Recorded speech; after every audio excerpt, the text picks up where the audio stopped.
বিস্তারিত আলোচনায় আমাদের সঙ্গে যুক্ত হচ্ছেন যোগাযোগ বিশেষজ্ঞ সাইফুন নেওয়াজ। আপনাকে স্বাগত দেশ বাণিজ্যে। জি ধন্যবাদ। 11 জুন বাজেট ঘোষণা হচ্ছে। বরাবরের মতো এবারের বাজেটেও পরিবহন এবং যোগাযোগ খাতকে বিশেষ গুরুত্ব দেওয়া হবে। তা আমার প্রশ্নটা, সড়ক, রেল ও নৌপথে এই 3 খাতের মধ্যে বরাদ্দের ভারসাম্যটা আসলে কতটা যৌক্তিক এবং প্রয়োজন? ওকে, ধন্যবাদ। আমার কাছে মনে হয় কি আমাদের আসলে টার্গেট নেওয়া প্রয়োজন যে আমরা আসলে আমাদের মানুষ এবং পণ্য পরিবহন ব্যবস্থাটা কোন মোড়ে কত পার্সেন্ট নিতে চাই। কারণ আমাদের একটা বড়, আমার কাছে দুর্বলতার জায়গা মনে হয় আমরা বেশিরভাগ ক্ষেত্রে রোড ডিপেন্ডেন্ট হয়ে গিয়েছি। বাট আমাদের যে সম্ভাবনার যে দুটো আরো মোড রয়েছে, বেসিক্যালি রেল এবং ওয়াটারওয়ে, সেগুলোর দিকে দেখা যাচ্ছে আমাদের নজরটা কম। তো এই জায়গাটা আমি মনে করি আমাদের বাজেটটার সঠিক ব্যবহার হবে যদি আমরা মাল্টিমোডাল সিস্টেমে চিন্তা করতে পারি, এবং সেক্ষেত্রে আমাদের রেলের উন্নয়নটা খুব করাটা জরুরি। বেসিক্যালি রেলের উন্নয়নটা কয়েকভাবে হতে পারে। একটা হচ্ছে আমাদের প্যাসেঞ্জার পরিবহনের জন্য ডাবল লাইন করাটা খুব প্রয়োজন। পাশাপাশি হচ্ছে যে আমাদের পণ্য পরিবহন, যেটা আসলে আমরা ইউজুয়ালি দেখা যায় সড়ক পথের উপর ডিপেন্ডেন্ট, খুব একটা আমাদের রেলে হয় না। বাট রেলের জন্য যদি আলাদা করে আমরা পণ্য পরিবহনের জন্য ট্র্যাক করতে পারি, দেখা যাচ্ছে যে অল্প সময়ে কিন্তু যানজটবিহীন ভাবে আমরা অনেক পণ্য পরিবহন করতে পারবো, এবং নতুন নতুন রেল লাইন নেটওয়ার্ক আমাদের তৈরি করতে হবে।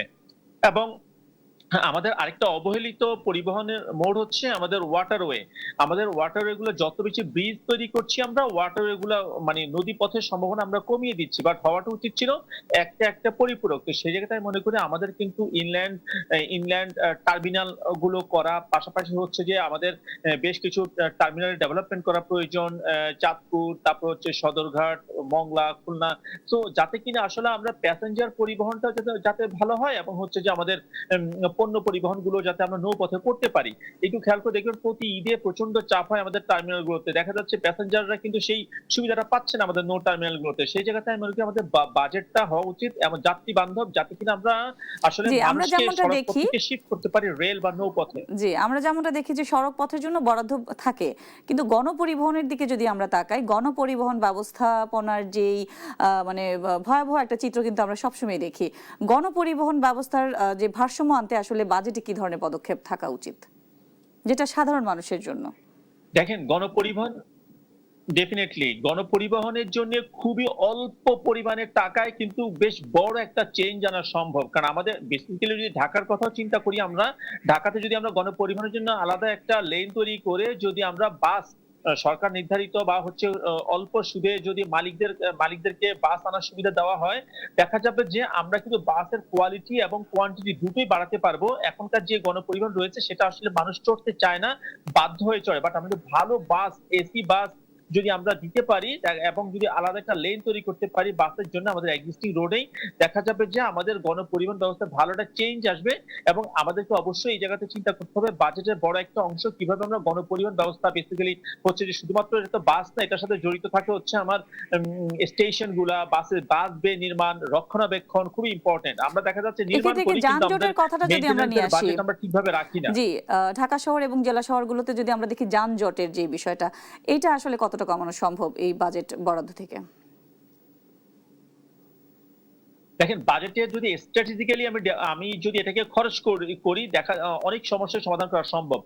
দেখেন, যদি আমরা গণপরিবহনকে যদি আমরা প্রায়োরিটি দেই আমাদের বাজেটে, যে এটা ইমপ্রুভমেন্টের জন্য আমাদের বাজেট রাখবো, পাশাপাশি হচ্ছে যে আমরা যদি অ্যাক্টিভ মোড, ধরেন আপনার ফুটপাথ গুলোকে আমরা ডেভেলপ করা, ফুটপাথকে ভালো রাখা, বাইসাইকেল লেন তৈরি করার ক্ষেত্রে যদি আমি চিন্তা করি, দেখা যাবে যে মানুষ অ্যাক্টিভ মোডে ফেরত যাবে। তো এই জায়গাগুলোতে আমাদের যে বাজেটটা যদি বেশি রাখি, পাশাপাশি হচ্ছে যে সড়ক নিরাপত্তা, আমাদের সড়ক নিরাপত্তা আলাদা করে কোনো বাজেট ইউজুয়ালি থাকে না। তো এই জায়গাতে মনে করি রোড ডিসিপ্লিন হয়ে যাবে, এবং পাশাপাশি যদি আমরা সড়ক নিরাপত্তায় বাজেট রাখি, আমাদের দুর্ঘটনা যেমন কমানো সম্ভব, ডিসিপ্লিনটা আনা সম্ভব। বাট আমরা দেখা যাচ্ছে যে আপনি যেমনটা বললেন যে সড়ক নিরাপত্তার যে বিষয়টার কথা বললেন, আমাদেরকে আসলে এই সড়ক নিরাপত্তা বা দুর্ঘটনা কমানোর জন্য যে ধরনের পদক্ষেপ, এগুলা কি আদৌ আমাদের কার্যকর কোনো ভূমিকা রাখে আমাদের বাজেটে?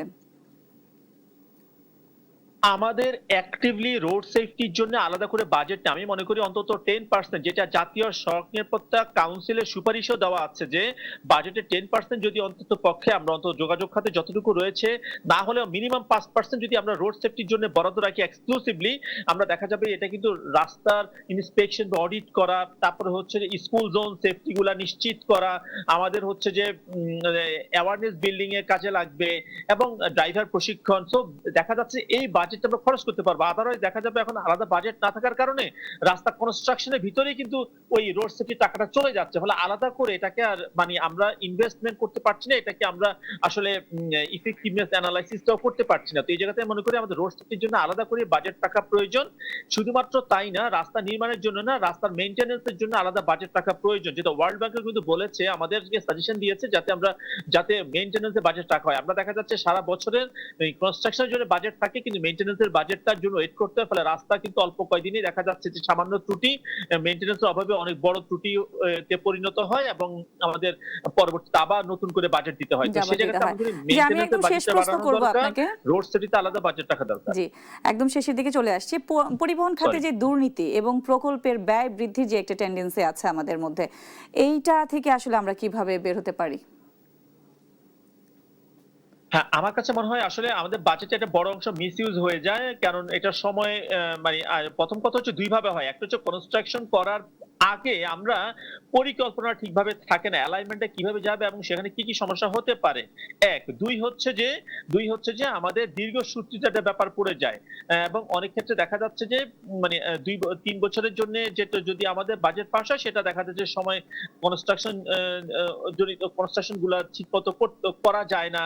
তারপর হচ্ছে যে স্ট্র্যাটেজিক্যালি একটা পার্টের সাথে আরেকটা পার্টের কানেকশন ঠিকভাবে থাকে না। ফলে দেখা যাচ্ছে আমাদের অনেকগুলো টাকা নষ্ট হয় শুধুমাত্র বাজেট বৃদ্ধির কারণে, যে আমি খরচটা বেড়ে যায়। তো এই এবং শুধু তাই না, যত খরচ বাড়বে তত কিন্তু কিছু ল্যাটারাল আরো কিছু সমস্যা তৈরি হয়, যেমন দুর্ভোগ।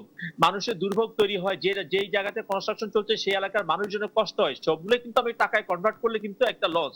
তো এই জায়গাতে আমি মনে করি আমাদের নির্দিষ্ট করে মানে আমার পরিকল্পনা মাফিক সময় মতো শেষ করাটা প্রয়োজন এবং যাতে মানে অডিট করা মানে আমার খরচের অডিট গুলা ঠিকভাবে করা, যে আসলে সঠিকভাবে সব টাকা খরচ হচ্ছে কিনা নির্দিষ্ট খাতে, মানে বিষয়টা সেটা আসলে এই নিশ্চিত করাটা জবাবদিহিতার আসলে জায়গাতে প্রয়োজন, যাতে গিয়ে করে আসলে আমাদের থামে। এমনিতেই বাজেট অল্প জি, সঠিক করে। জবাবদিহিতা একটা বড় বিষয়। আপনাকে অসংখ্য ধন্যবাদ আমাদের সঙ্গে যুক্ত হবার জন্য।